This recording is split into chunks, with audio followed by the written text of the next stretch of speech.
5 से 7 million dollar तक भी जाता है। ये कंपनियां ग्रो होती हैं और बड़ी बनती हैं। Very early stage as also at the growth stage. ये प्राइवेट इक्विटी प्लेयर्स आईटी कंपनियों में तो पहले से ही पैसा लगा रहे थे, लेकिन अब ये ऑटो, रिटेल और मोबाइल स्पेस की कंपनियों के भी यूनिक बिजनेसेस में पैसा लगा रहे हैं। जैसे सिडबी वेंचर नेचुरल बायोडीजल में 8 करोड़ रुपए, मोबाइल कंपनी डीजीबी में 16 करोड़ रुपए और कार्स ऑन रेंट में 6 करोड़ रुपए लगा रहा है। श्वेतांक जैन, मुंबई। दिनों दिन बढ़ती स्नैक्स इंडस्ट्री में मझौले और छोटे मैन्युफैक्चरर्स भी अब अपने एक्सपेंशन की तैयारी कर रहे हैं। स्नैक्स सेक्टर में बड़े इंटरनेशनल ब्रांड से टक्कर देने के लिए इन कंपनियों को अब सरकार के नए फूड नॉर्म्स का बेसब्री से इंतजार है। ये वेफर्स फ्रीटोलेज या किसी इंटरनेशनल ब्रांड के प्रोडक्ट नहीं, बल्कि गुजरात की एक छोटी कंपनी बालाजी वेफर्स के हैं, जिसका नाम आपने शायद ही सुना हो। लेकिन खास बात यह है कि कंपनी का इस साल का टर्नओवर 200 करोड़ रुपए था। बालाजी वेफर्स प्राइवेट लिमिटेड के चेयरमैन चंदूभाई विरानी को उम्मीद है कि 2015 तक उनका टर्नओवर 600 करोड़ रुपए हो जाएगा। 4000 करोड़ रुपए की इस कंपनी में 600 करोड़ रुपए का टारगेट मुश्किल दिखता है, लेकिन चंदूभाई को भरोसा है कि ये मुश्किल नहीं है। एमएनसी जो तुलना करे तो इंडियन प्लेयर का जो भविष्य अच्छा है, क्योंकि इंडियन टेस्ट है वो इंडिया में भी पसंद करते हैं, इंटरनेशनल में भी पसंद होता है।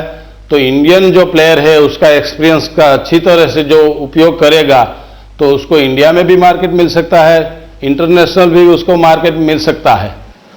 स्नैक्स इंडस्ट्री का कारोबार और बालाजी वेफर्स का कारोबार बढ़ाने का भरोसा चंदूभाई को इसलिए है कि इंडस्ट्री में ऑर्गेनाइज कारोबार भले ही 30,000 टन का है, लेकिन अनऑर्गेनाइज क्षेत्र में स्नैक्स का उत्पादन 3 लाख टन का है, यानी ऑर्गेनाइज क्षेत्र का 10 गुना।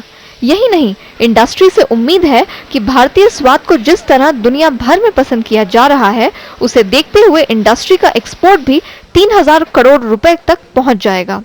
लेकिन इसके लिए इंडस्ट्री को सरकार से मदद चाहिए। स्नैक्स फूड जो है वो एक्सपोर्ट ओरिएंटेड यूनिट करना चाहते हैं तो मिनिमम जो नॉर्म्स है 1 करोड़ प्लांट एंड मशीनरी में चाहिए। वो पॉसिबल नहीं है हमारी इंडस्ट्री के लिए, स्नैक्स के लिए स्पेशली। बस अगर इसमें ध्यान दिया जाए तो काफ़ी अच्छा होगा। यही नहीं, इन छोटी कंपनियों को कच्चे माल की बढ़ती कीमतें, अनरजिस्टर्ड कंपनियों की बढ़ती संख्या और सुपरमार्केट के ज्यादा कमीशन मांगने की समस्या से भी जूझना पड़ रहा है। इसके अलावा स्नैक की न्यूट्रिशन वैल्यू को पैकेट पर डालना जरूरी होना जैसे नियम भी छोटी कंपनियों पर भारी पड़ रहे हैं। राजकोट से भरत बराई के साथ नेहा आनंद, मुंबई। नवी मुंबई म्यूनिसिपल कॉरपोरेशन ने वहां के एसएमईज के खिलाफ कमर कस ली है। यहां के 800 में से 400 छोटे कारोबारियों ने साल 2001 से टैक्स की भरपाई नहीं की है। इससे कॉरपोरेशन को हर साल करीब 150 करोड़ का घाटा हो रहा है। उधर कारोबारियों का कहना है कि कॉरपोरेशन थाने ट्रांसक्रीक औद्योगिक क्षेत्र में कोई